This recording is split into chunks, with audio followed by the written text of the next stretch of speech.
여러분 안녕하세요. 호서대학교 2020년도 1학기 부동산과 생활경제 수업을 시작하겠습니다. 먼저 이 과목을 수강해 주신 여러분을 환영합니다. 긴 겨울이 지나고 꽃피는 3월이 되었습니다.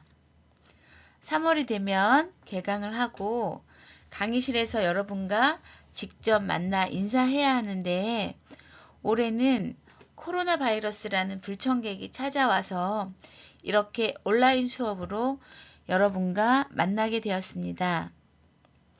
활기 넘치는 여러분을 직접 만나지 못해 아쉽지만 우리나라뿐 아니라 전 세계가 코로나 바이러스 감염으로 고통을 겪고 있기 때문에 불가피한 상황이라 생각됩니다. 하루빨리 코로나19 감염 사태가 진정되어 여러분과 강의실에서 직접 만나기를 희망하며 오늘 첫 수업을 시작하도록 하겠습니다.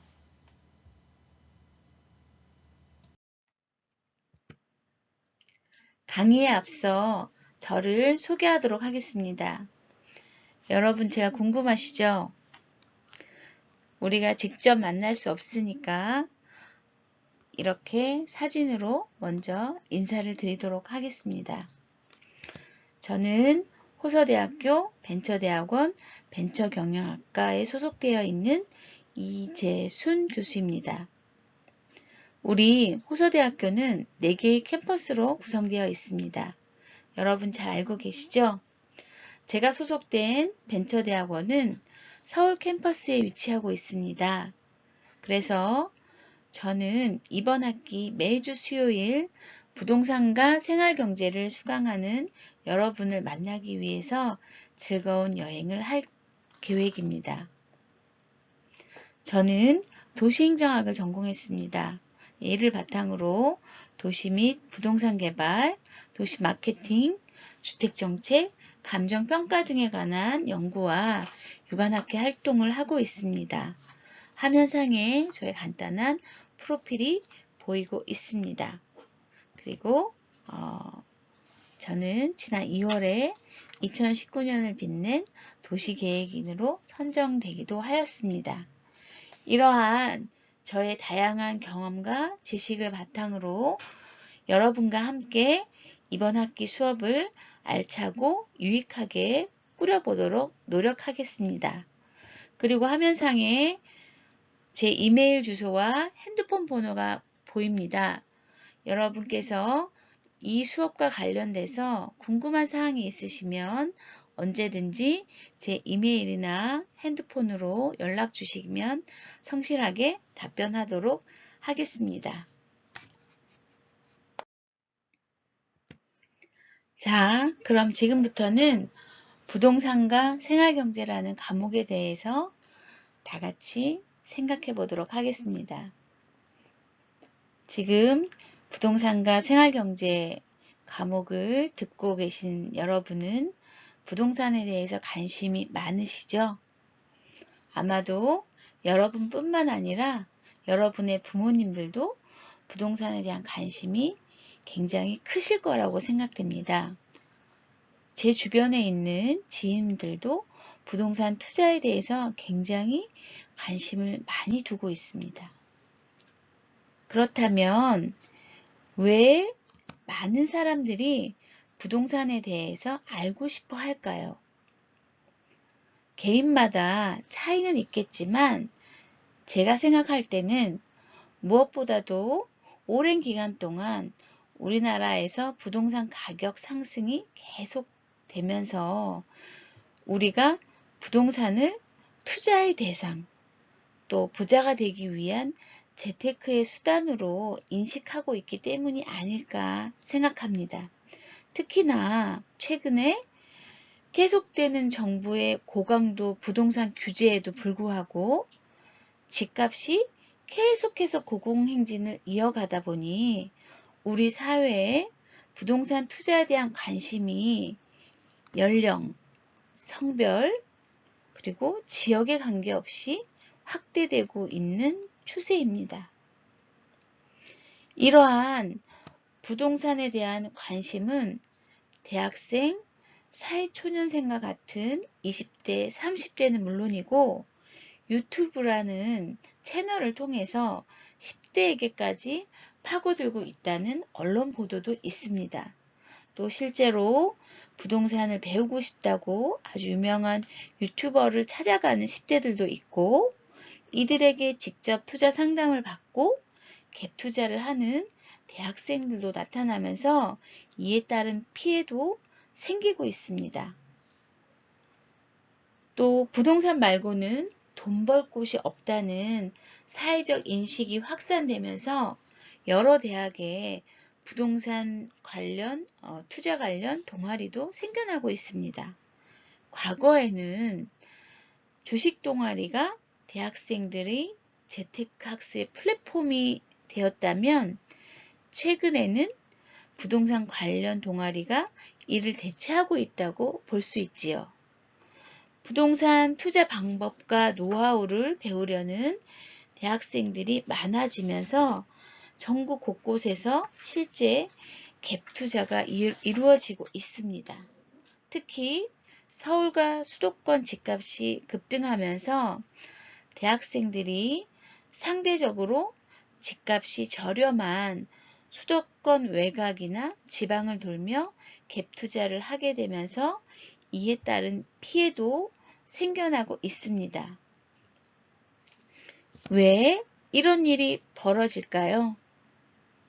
네, 맞습니다. 부동산에 대한 충분한 학습 없이 시장에 뛰어들었기 때문입니다.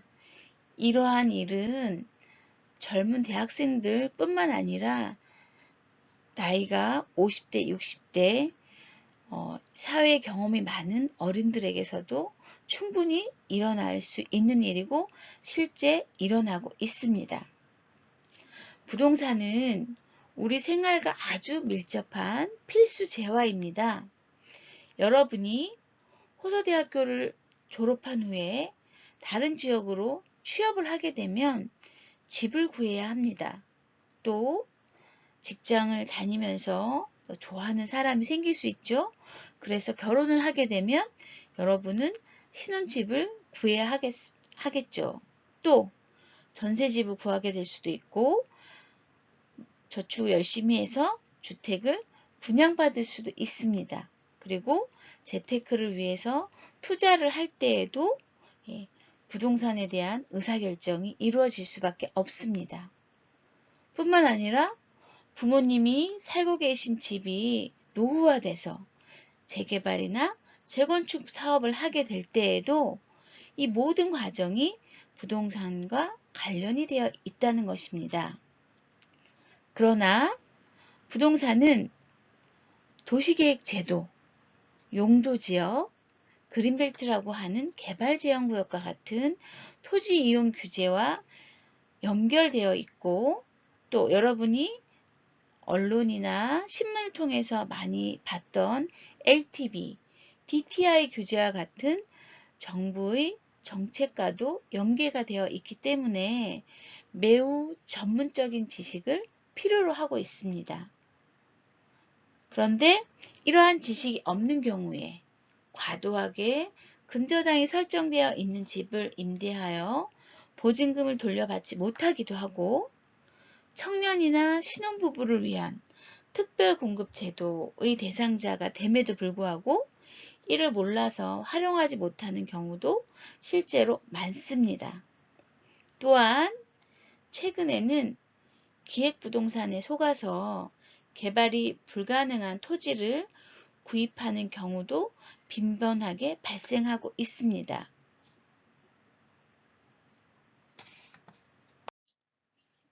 자, 세계의 부동산 사기와 관련된 뉴스를 잘 보셨는지요? 여러분 이 세 개의 뉴스를 보고 어떤 생각을 하셨어요?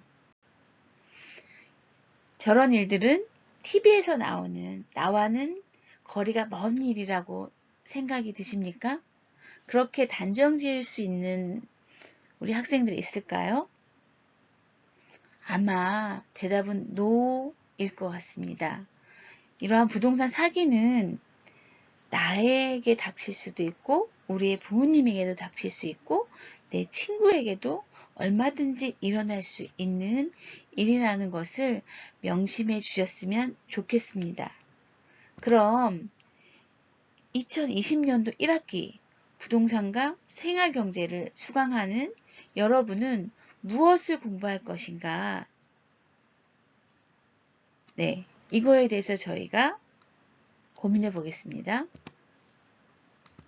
자, 이번 학기에 부동산과 생활경제라는 이 과목을 수강함으로써 우리 생활에 꼭 필요한 부동산 기초지식과 관련 법률 그리고 제도 등을 여러분과 함께 공부할 예정입니다. 그래서 이 과목을 수강한 학생들이 최소한 부동산 사기를 당하지 않을 정도의 실무 지식을 배워갈 수 있도록 그리고 청년주택, 신혼부부주택 등과 같이 정부가 여러분과 같은 청년들에게 제공하는 다양한 부동산 정책의 혜택을 여러분이 누릴 수 있도록 최선을 다해서 제가 여러분과 공부하도록 하는 것이 저의 목표입니다. 아시겠죠? 다시 한번 이번 학기 수업을 듣는 여러분들이 최소한 부동산 사기는 당하지 말자. 또 정부가 청년들에게 제공하는 다양한 부동산 정책의 혜택을 누릴 수 있도록 많이 공부하자. 이게 이번 학기 부동산과 생활경제의 교육 목표입니다. 자, 그럼 지금부터 부동산 사기와 관련된 첫 3기 신도시 번째 발표를 앞두고 뉴스 개발 영상을 예정지라며 땅 보시겠습니다. 사라는 전화 받으신 분들 많을 겁니다. 곧 10배, 20배 오를 것처럼 얘기하는데 실제로는 들어갈 길 없는 맹지거나 개발이 어려운 땅을 속여 파는 게 대부분입니다. 이번 리포트 보시고 그런 전화는 바로 끊으셔야겠습니다. 배삼재 기자입니다. 경기도 고양시 용두동의 야산, 서울 은평뉴타운과 가깝고 인근의 삼성 원흥지구는 신도시 지역으로 거론되기도 했습니다. 2년 전 990제곱미터를 1억 원 넘게 주고 산 김준범 씨는 실제 와보고 깜짝 놀랐습니다. 도로가 없는 맹지인데다 무려 100명의 공동명의로 묶여 있었던 겁니다. 공시지가에 5배나 주고 샀지만 매매 자체가 사실상 불가능했습니다. 묶여 있었던 겁니다. 공시지가에 5배나 주고 샀지만 매매 자체가 사실상 불가능했습니다. 얼마 안 남은 것처럼 계약을 계속 사실만을 보여주면서 투자를 절대 알려주지 않았고 3기 신도시 발표가 임박하면서 비슷한 피해가 잇따르고 있습니다. 최근 넉 달간 토지 거래를 분석해보니 3기 신도시 발표가 임박하면서 지분 거래는 14,520여 건, 최근 넉 달간 토지 거래를 분석해보니 평택 등지에 집중됐습니다. 지분 거래는 이런 피해 부동산은 피해 사실을 파악하기까지 시간이 많이 걸리고 구제도 쉽지 않습니다. 소송을 걸어 승소해도 피해 부동산 대표가 대부분 명목상 사장이거나 반환 여력이 없다고 버티기 때문입니다. 경매회사로 농지를 사용하면서 굉장히 저렴하게 토지를 매입할 수 있게 유도를 하는 경향들이 있고요. 그다음에 계약서 같은 건 굉장히 교묘하기 때문에 일반인들이 그 내용을 확인하기가 굉장히 어렵습니다. 심지어 중간에 지인을 끌어들여 가해자이자 동시에 피해자가 되는 불법 다단계 방식까지 나오고 있어 심지어 중간에 지인을 끌어들여 가해자이자 동시에 피해자가 되는 불법 다단계 방식까지 나오고 있어 투자 시 꼼꼼하게 따져보는 게 필수입니다. 연합뉴스TV 배삼진입니다.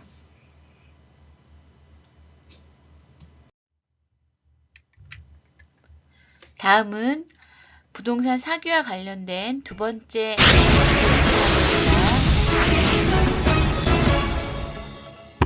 500만 원만 있으면 2억 원 가까운 빌라를 살 수 있다. 이 솔깃해 보이는 이런 광고, 과연 어떻게 가능한 걸까요? 요즘 전세난 속에 연립이나 빌라로 발길을 돌리는 서민층들을 겨냥한 일종의 편법 분양일 가능성이 높습니다. 기동 취재 심우섭 기자입니다. 서울 은평구의 한 골목, 분양가 1억 7,400만 원인 빌라를 겨우 500만 원으로 살 수 있다는 광고가 곳곳에 붙어 분양가 있습니다. 1억 7,400만 원인 빌라를 겨우 500만 원으로 살 수 있다는 광고가 곳곳에 붙어 있습니다. 70제곱미터가 넘는 방 2개짜리 신축 빌라를 어떻게 500만 원에 살 수 있을까? 나머지 금액은 대출로 채운다고 말합니다. 어떻게 500만 원에 살 수 있을까? 나머지 금액은 대출로 채운다고 말합니다. 두 분이서 나쁘게 하시면 분명 또 다른 분양업체, 가진 돈이 200만 원밖에 없다고 하자 근로자 대출부터 권합니다. 또 다른 분양업체, 가진 돈이 200만 원밖에 없다고 하자 근로자 대출부터 권합니다. 사실은 결혼자금, 간병자금 이런 자금들이 이제 긴급 자금으로 여기에 매매가를 2천만 원 가까이 높여 쓰는 이른바 업계약으로 제2금융권에서 집값의 90%를 빌리게 하는 경우도 있습니다. 대출 같은 거 이런 거는 저희가 알아서 다 해드리고요. 조금 법을 써서 더 나올 수 있게끔 하든지. 이럴 경우 30년 동안 원리금을 동시에 상환하면 월 120만 원이 넘습니다. 이러다 보니 대부분 서민층인 구매자들이 금융비용을 감당하지 못해 경매로 넘어가는 집들도 속출하고 있습니다. 저희는 이렇게 방송도 회사도 넘어가는 집들도 속출하고 힘들게 사는데 저희 계약한 사람은 되게 발뻗고 잘 사는 것 같아요. 주로 부동산 계약 경험이 없는 신혼부부나 젊은 세대들의 피해가 빈번합니다. 부동산을 매매하고 허위로 가격을 신고한 경우에 해당 부동산 취득세의 3배에 해당하는 과태료가 부과될 수 있고, 또 부동산 가격을 부풀려서 은행에서 대출을 받은 경우에 대출 사기에 해당하여 형사처벌을 받을 수 있습니다. 분양업자들의 무리한 대출 분양으로 내 집 마련의 꿈이 악몽으로 변하고 있습니다. SBS 심호섭입니다. 내 집 마련의 꿈이 악몽으로 변하고 있습니다. SBS 심호섭입니다.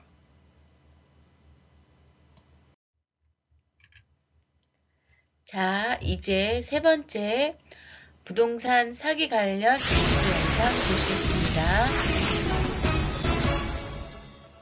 지난달부터 입주가 시작된 서울 도봉구의 한 신축 빌라 단지입니다. 170세대 규모의 이 평범해 보이는 빌라에서 황당한 일이 발생했습니다. 분명히 계약하고 집값도 다 치렀는데 불법 계약이라며 입주자가 내쫓기는 일이 벌어집니다.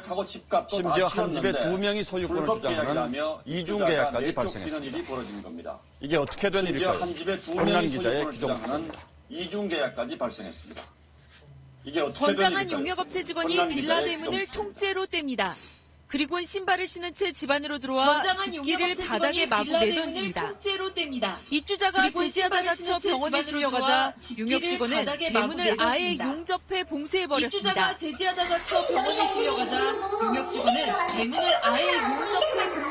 또 다른 빌라에선 입주자가 퇴거를 거부하자 수도와 가스 시설이 차단되는 일까지 벌어졌습니다. 이뿐 아니라 같은 빌라에 계약자가 2명 나타나는 이중계약 사례도 10건 넘게 발생했습니다. 같은 빌라에 계약자가 2명 나타나는 이중계약 사례도 10건 넘게 발생했습니다. 이렇게 분명히 매수자들이 있어요. 피해자, 소비자들하고 이렇게 분명히 서로서로 우리가 만나서 얘기하다 보니까 그러다 보니까 이제 이중계약도 서로서로 우리가 사태의 발단은 시행사와 분양대행사 간 갈등이었습니다. 70평방미터 크기의 이 빌라 애초 분양 가격은 한 채에 2억 3천만 원이었습니다. 그런데 미분양이 수십 번 생기자 분양대행사가 7천만 원 이상 할인해 분양했는데 시행사는 자신도 모르게 이뤄진 불법 분양이며 대금도 받지 못했다고 입주자들을 내쫓고 있는 겁니다.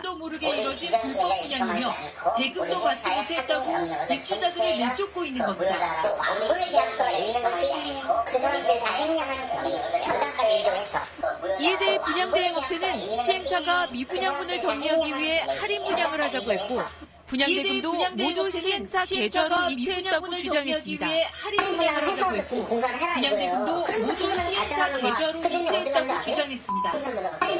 양측은 사기와 사무소 위조 혐의 등으로 서로 맞고소한 상태에서 현재 경찰 조사를 받고 있습니다.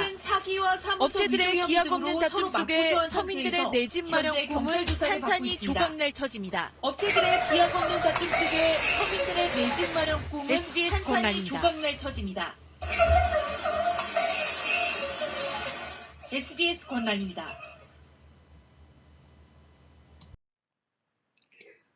여러분, 어떠세요? 제 이야기를 듣고 이번 학기에 부동산과 생활경제 이 수업도 열심히 듣고 공부도 열심히 해야겠다는 생각이 드시나요?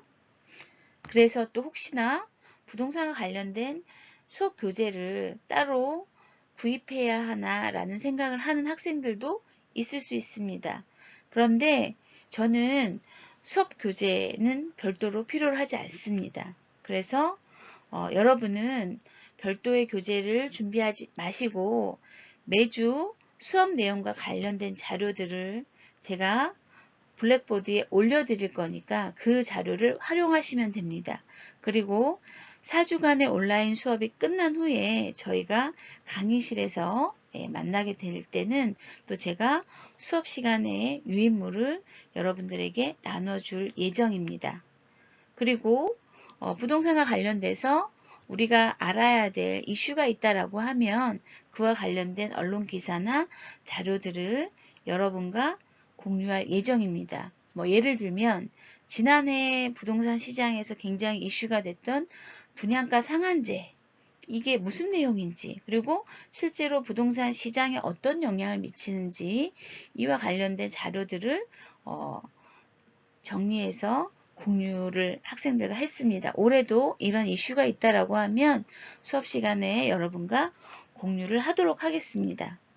근데 그럼에도 불구하고 부동산 공부를 너무 해보고 싶다. 또 나는 이번 학기에 열심히 공부해서 장학금 받고 싶다.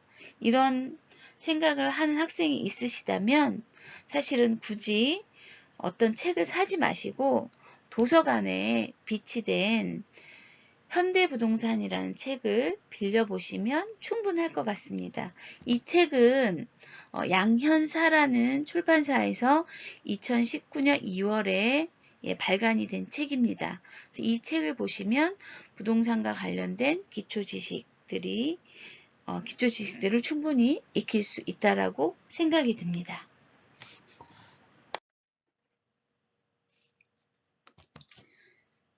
지금부터는 여러분이 중요하게 생각하시는 성적평가에 대해서 안내하도록 하겠습니다.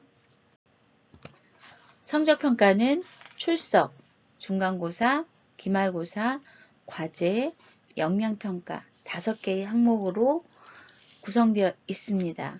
먼저 출석. 출석은 성실함의 지표입니다. 그래서 출석은 15%를 반영할 예정입니다. 다음으로는 2번의 시험에 대한 평가인데요. 중간고사와 기말고사 각각 30%, 25%로 현재 비율을 배정해 놓았습니다. 그런데 저희가 예상치 못한 온라인 수업 4주가 진행되기 때문에 향후에 중간고사와 기말고사의 비율은 바뀔 수도 있습니다. 왜냐하면 처음으로 해보는 이러한 온라인 수업이기 때문에 아무래도 저와 여러분의 원활한 의사소통이 이루어지지 않다 보면 학습 효과가 떨어질 수도 있어서 중간고사, 기말고사의 비율이 달라질 수 있습니다. 만약에 그렇게 되는 경우에는 제가 추후에 이 비율에 대해서 별도로 안내를 드리도록 하겠습니다. 다음으로는 과제입니다.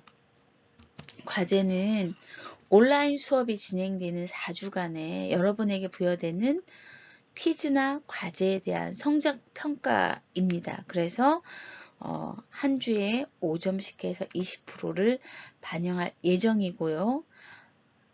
코로나 사태가 우리 예상보다 일찍 진정이 되어서 온라인 수업이 단축된다라고 하면 이 과제는 추후에 별도로 또 부과를 해서 채점을 하도록 하겠습니다. 마지막으로 역량평가라는 항목이 10%로 배정되어 있습니다. 이 역량평가는 팀 프로젝트를 통해서 결과물을 제출하는 걸 평가하는 부분입니다.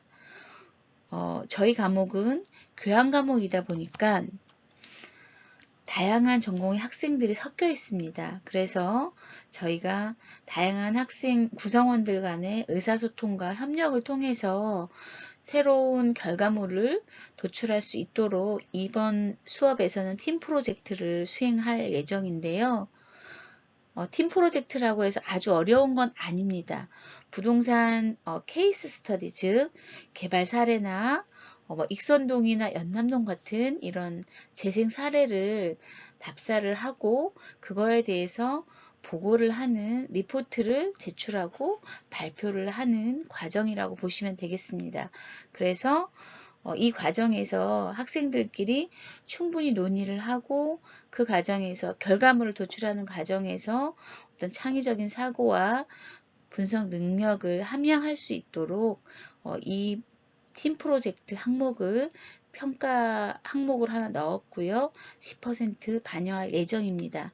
다시 한번 말씀드리지만 팀 프로젝트라는 이 이름만 거창할 뿐이지 실제 여러분들이 수행하는 과제는 그렇게 어렵지 않다라는 거 다시 한번 말씀드리고 편안한 마음으로 임해 주시면 되겠습니다. 자, 그러면 잠시 쉬었다가 주차별 수업 계획을 안내하도록 하겠습니다.